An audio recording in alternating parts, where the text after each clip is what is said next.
민족 최대의 명절 추석이 이틀 앞으로 다가왔습니다. 정부의 부탁에도 불구하고 내일부터 시작되는 이번 추석 연휴에는 평소보다 많은 국민들이 이동할 것으로 예상되는데요. 이 때문에 코로나19가 재확산될 것이란 우려가 커지고 있습니다.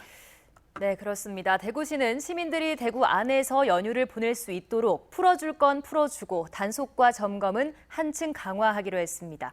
오늘 첫 소식은 윤태우 기자가 전해드립니다. 대구시는 추석 연휴에 시민들이 집에 머물러 주기를 부탁했습니다.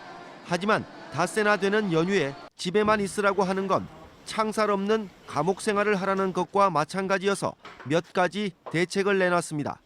그동안 문을 닫았던 두류 수영장 등 대구시와 구군청이 관리하는 실내 공공체육시설 50곳을 열기로 했습니다.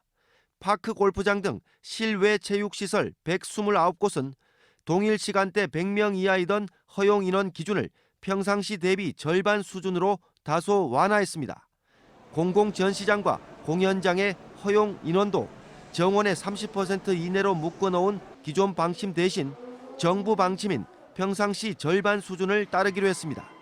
또 다른 감염의 또 확산의 분수령이 될 거라고 그렇게 생각이 됩니다. 이번에는 대구가 더 강하게 나간 부분은 없고 정부 안에 되도록이면 맞췄고 시민들이 다만 그 명절에는 좀 집에서 쉬실 수 있도록. 하지만 유흥업소나 방문 판매업소 규제는 더 엄격하게 합니다. 최근 집합 금지 명령을 풀었던 클럽과 나이트, 헌팅 포차를 포함해 유흥주점과 콜라텍, 단란주점까지 다음 달 4일까지 문을 닫도록 했습니다.